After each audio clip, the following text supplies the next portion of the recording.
একটা রিলেশনশিপের শুরুতে দেখবে মিনিটে মিনিটে কল, মিনিটে মিনিটে SMS, কেমন আছো, কোথায় আছো, কি করছো, খাবার খেয়েছো কিনা।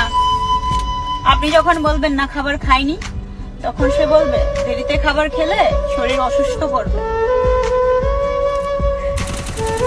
এমনই এত কেয়ারিং করবে ভাই, আপনার কাছে মনে হবে আপনার লাইফে এমন কেয়ারিং আর কেউ করেনি।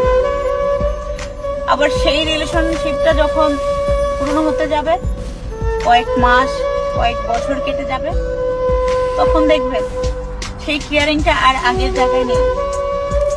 আপনি তাকে যখন ফোন বা SMS করবেন, বলবে পরে কথা বলছি, SMS এর রিপ্লাইটা আর সাথে সাথে আসতেছে না, বলবে ব্যস্ত ছিলাম, একটা কাজ ছিল, অনেক বিজি ছিলাম।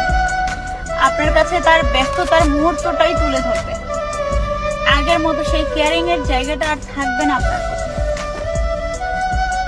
যে রিলেশনশিপে আস্তে আস্তে কেয়ারিং কমতে থাকে, ভালোবাসার টান কমতে থাকে, আসলে সেটা ভালোবাসা না, সেটা আপনার জন্য সঠিক ভালোবাসা ছিল না, সঠিক ভালোবাসা না।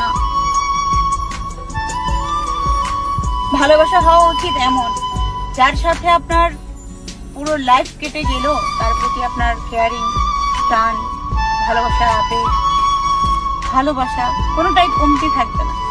সেটাই হচ্ছে উপযুক্ত ভালোবাসা, সঠিক ভালোবাসা। আজকের দিনের ভালোবাসা টিভি সিরিয়ালের মতো মিনিটে মিনিটে